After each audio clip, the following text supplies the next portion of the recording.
Sunshines! By now, you guys know that I am officially and utterly obsessed with Ship It by Britta Lundin. One of the last videos that I posted was my review with Britta, and it was a fantastic afternoon that I got to spend with her, laughing about all kinds of things, asking her tons of questions, and just generally chatting. I hope you enjoyed that video. Today's video is a little bit different because it is actually a paid sponsorship with Disney Book Group, so I have partnered up with them to bring you a video about Ship It, and this is that video. So in today's video, I want to talk a little bit about this book, review it in brief without any spoilers, and then also share a few of my convention survival tips as well. So without further ado, let's go ahead and dive into the brief review of this book, Ship It by Britta Lundin. I sort of feel like, you know how when you're on TV and you're like, "Hi, Mom," I sort of feel like I need to shout out to Britta and be like, "Hi, Britta."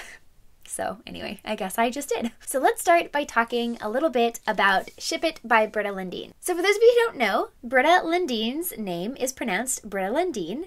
When I said her name in my most anticipated book video, I said Britta Lundin, and I feel so silly now. This is why we ask people how to pronounce their names. Ship It is Britta's debut young adult novel. However, she has been a writer for like ever, and currently she actually writes on the hit CW show Riverdale. Ship It is a book that, for me, when I first read the synopsis online and was putting together my most anticipated LGBTQ books for this year, seemed like the one that was going to be the standout to me. Before I go there, let me quickly talk about the cover. I love the shiny, there's a name for that. The color palette is fabulous, but also look at how cool this art is on the inside. This is art of like crowds at a comic book convention, and also it's so cool because it's like comic-y and stuff. This is what the book looks like without the dust cover. This is like a great snapshot of what being at a comic book convention looks like. Also, I'm pretty sure it goes without saying, just because I have talked about how obsessed I am with this book on Twitter, on Instagram, already in this video. I think Britta is a fantastic person. All of these things I have said,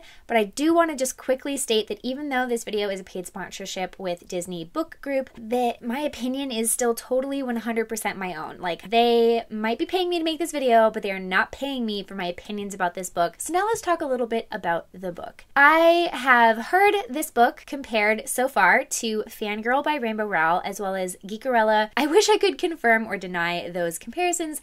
I have actually not read either of those books. As a participant in geek culture, they are on my list. I know that I need to read them. This book was more important for me to read in my own personal opinion because not only does it combine all of those geekdom elements, but also the LGBTQ factor, which is so near and dear to my heart and a huge passion of mine here on YouTube. Y'all know at this point. In this book, we follow Claire, and Claire is obsessed with this television show called Demon Heart. Claire is a fanfiction writer, and she writes fanfic, but not just any fanfic. She writes M/M about Smokey and Heart. In the fanfiction that Claire, as well as others, write about them online, their ship name is Smokeheart, for obvious reasons. There are so many awesome things that Britta has been able to include in this book. This book takes place at comic book conventions. She travels to Boise Comic-Con, San Diego Comic-Con, Portland Comic-Con, and Seattle Comic-Con, Emerald City Comic-Con. Tumblr plays a big role in this because that's where the fanfic community that Claire is a part of resides. There's internet friends and real life friends, and Claire's parents are amazing. Claire's parents are so supportive of everything. And essentially Claire's journey begins with her going to this convention to listen to Rico and Forrest, who are the actors behind Smokey and Heart, talk about their characters. So go to a panel, just like so many of us who go to comic book conventions do. And she ends up asking a question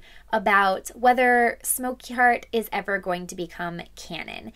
And the reaction that both Forrest as well as Jamie, the show creator, give her are explosive, let's go with, in a pretty negative way. Long story short, Claire ends up coming along this journey as they travel around and helping with PR, essentially. Along this journey, Claire is discovering herself and discovering her sexuality. And it's something that I mentioned in my interview with Britta. I actually read one of the lines that really resonated with me because Claire's mom is super aware of how Claire ships these two male characters together. Her mom's always asking her if she's gay, and at the beginning of the story, Claire is really not convinced that she is, but she's not convinced that she isn't either. She uses the phrase, "Maybe I'm I'm nothing. And that's something that I really resonated with, because as I have grown and developed and gotten to know myself better as an individual and as a person, I've had that exact same thought. What I really appreciate so much about this book is that Britta goes there and she tackles these thoughts and emotions that people have, teenagers have, and I think that's so important. I also love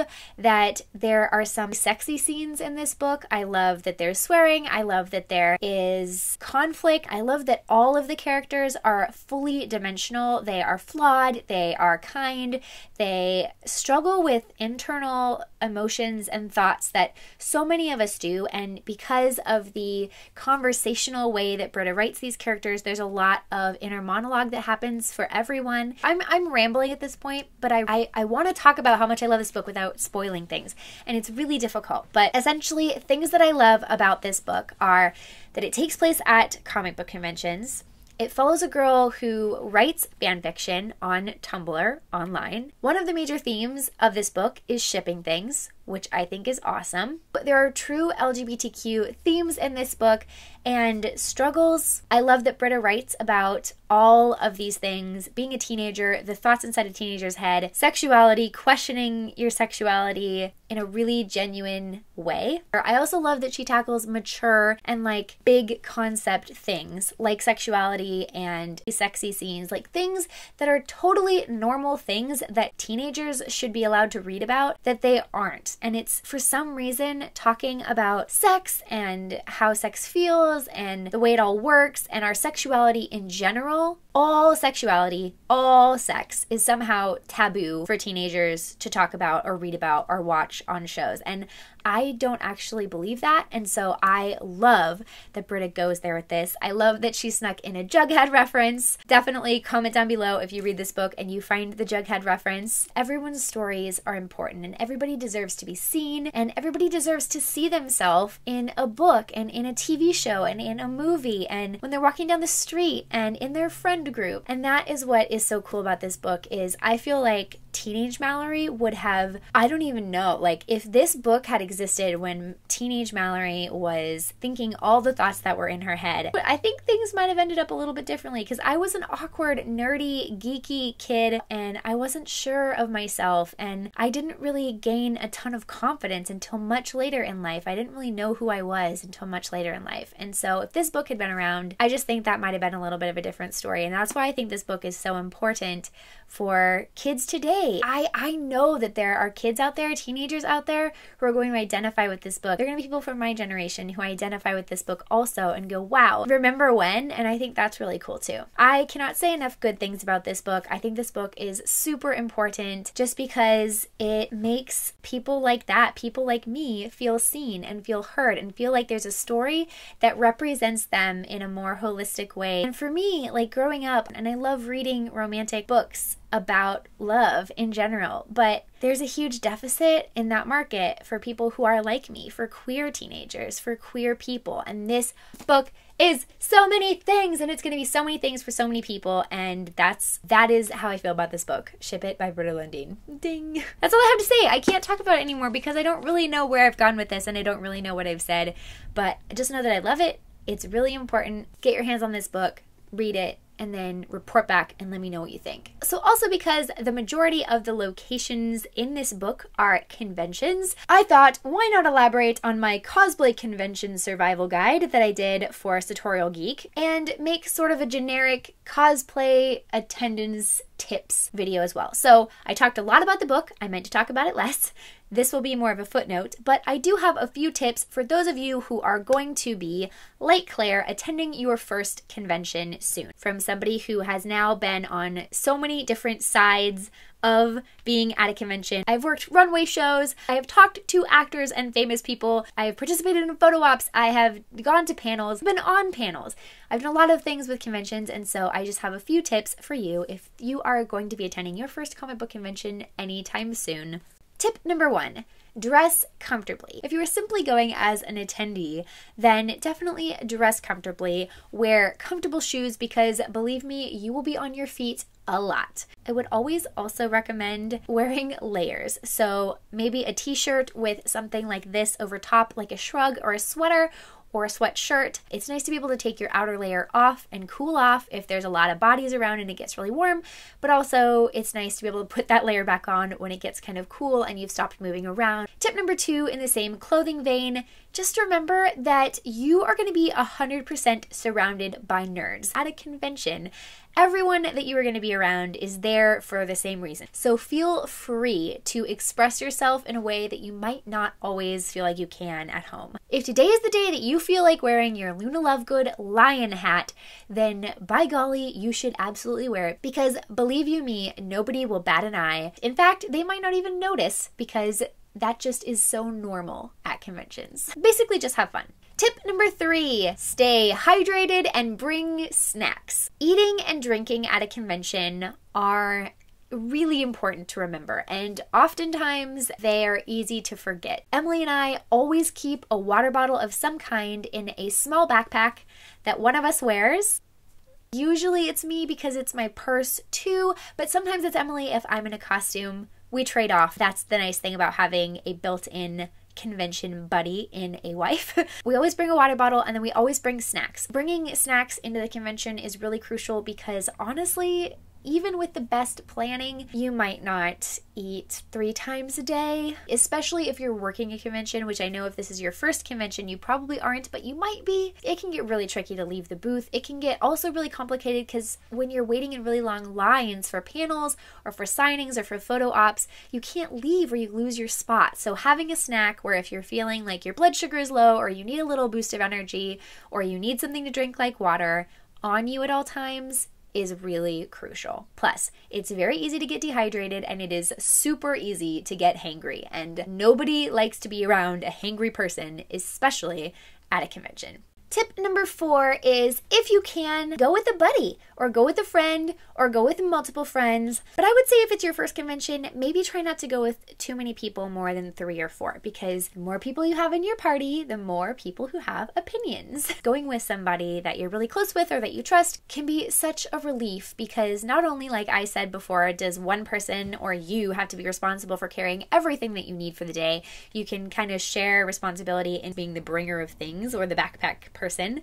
But also it can be nice when you hit that point where you're like, okay, I'm gonna wait here in this line, will you go grab us a snack? Or I'm going to sit in this panel room and save our seats while you go to the bathroom. Plus, when you get overwhelmed, that person is gonna know how to help you not be overwhelmed. You know, it's just nice to have a friend sometimes. Tip number 5, make a plan, but plan for plans to change. It's really good to have a loose idea of what you want to accomplish using either the convention website or an app if they have it, or even the paper program, which panels you want to go to, which signings you want to go to, which autographs you want to get, if any, things like that. Like having a plan where you loosely know which things you're going to do each day is great. But I would also say make sure that there's room for those plans to change, because the thing of it is they do change. You know, you might need to get food or take a break instead of attending a panel that you had been planning to attend, or maybe the experience that you were looking forward to taking part in is full, so you can't get in. All of these are real possibilities, and so being flexible enough that knowing things can change and leaving room for things to change is really important as well. And bonus tip number 6, just have fun, you guys, because it is so much fun to be at a convention and be around people who are just there because they love the same things you love, and you are literally just around your people for days on end. And I am not kidding. I love it so much. The atmosphere of a convention, there is nothing like it on earth. And this is coming from a Disney fanatic, okay? I think that the feeling that I get when I go to Disney and when I go to a convention is very similar, because it's just like you're around people who believe in magic, who love awesome nerdy things like you love, and you will always find someone to talk to and relate to, and you will always feel welcome by your people somewhere in a convention, and that is amazing. Plus, there are so many incredible indie businesses, small businesses, nerdy businesses, artists, authors, television shows, all of these things that exist out there. I discover something new every time I go to a convention. Okay, I've rambled a lot. This video is too long, but I hope that it has been helpful for you guys, because not only did I share some tips on attending a convention, especially if it's your first one, we talked about this book, Ship It by Britta Lundin, which came out on May 1st, and it can be found almost everywhere that books are sold. Links will be down below. Definitely don't forget to check out your personal local small bookstore though, because they probably have it, and if they don't, they can order it, and supporting local bookstores is super important too, guys. Okay, well there you guys have it. Thank you again to Britta for not only writing this book, but also for sitting down with me a couple weeks ago to chat. Thank you to Disney Book Group for sponsoring this video, and thank you to all of you for watching till the end. I hope you enjoyed, and I will hopefully see you in another video very soon. Bye!